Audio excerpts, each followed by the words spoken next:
salaan kadib sharaf ay tahay inaan maanta aan ka soo qayb galo munaasabadan xarig jarka hoteelkan casriyeysan ee quruxda badan ee Ruun Jannaad oo ay samaysay xildhibaanad Bishaaro Gaabey Bishaaro Cali Nuur oo ah halgamaa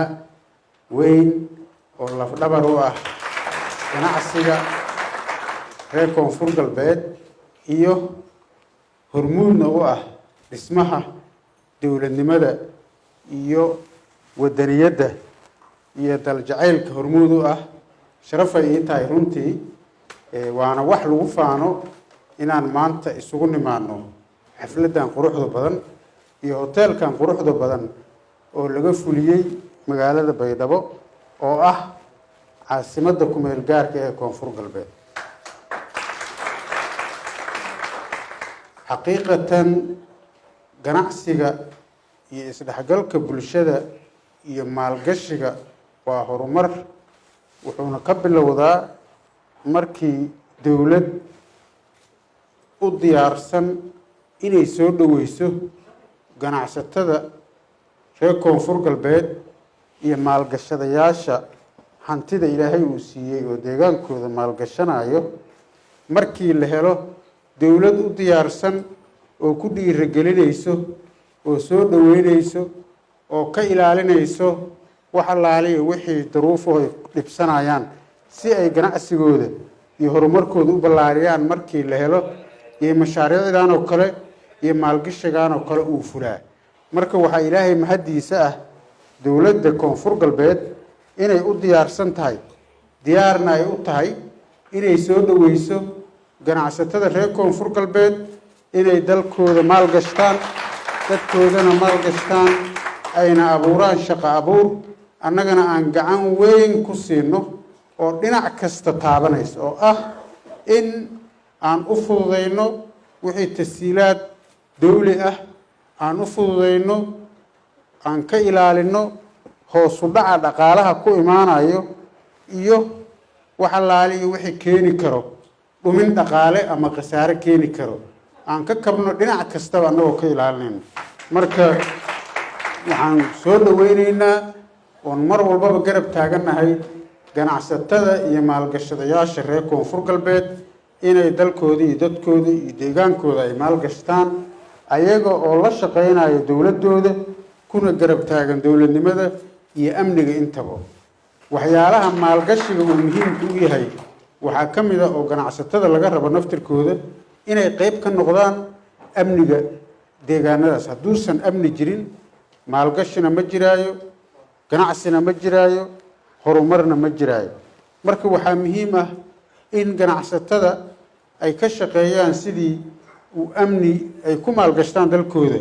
oo ganacsi ay u sameeyaan oo dhaqaale u sameeyaan ay u sameyn lahaayeen mar labaad iyo mar saddexaad waxaan u hambaliyeynayaa ganacsada Bishaaro xildhibaanada hambalyo runtii aad baan ugu faraxsanahay maanta bilicdan iyo quruxdan tirada badan oo soo muujisay waa culays annaga dhan dawlad ahaan saarnaa oo aad gacan naga siisay oo naga qaaday saa og tahay waxaan ugu soo socdo munaasabado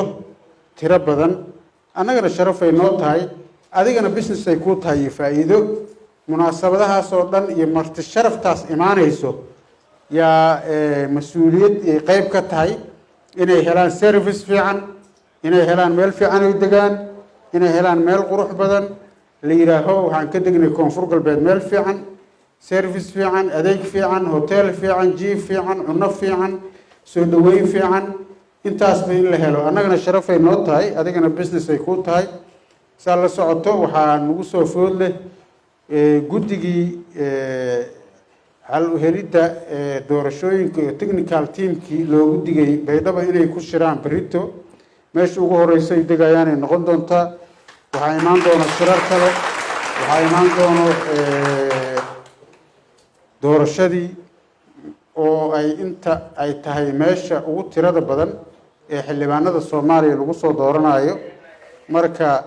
intaas oo dhan waxay u baahan yihiin soo dhaweyn iyo deegaan iyo meel ay degaan marka way ad ka faa'iideysan doontaa. waxaan kaloo si gooni ah aan kugula dardaarmayaa in uu noqdo ganacsigaada ganacsi hufan oo dadka lagu soo dhaweeyo oo adeeg fiicanna loo helo kana shaqeeya nabadgelyada lana shaqeeya dowladnimada ayna noqonin meel lagu dhibaateeyo dowladda lagu dhibaateeyo dadka reer koonfur galbeed ummadda xanteeda iyo dhibaatadeeda looga adeega aysan noqonin ay noqoto meel looga shaqeeyo wanaagga iyo horumarka dowladda insha allahu yaan dardaarankeeda ku leeyahay aada iyo aada u mahadsan tahay. waxaan kaloo u mahad celinayaa kasoo qaybgalayaasha oo kasoo qaybgalay xafladdan ugu horeeyaan odayaasha dhaqanka iyo xildhibaanada iyo wasiirada iyo siyaasiyiinta kale ee jooga. aada iyo aada u mahadsan tihiin sharafay ii tahay. hambalyo waxaan kugu rajaynaynaa horumar intaan ka ballaaran. waxaan kugu rajaynaynaa barako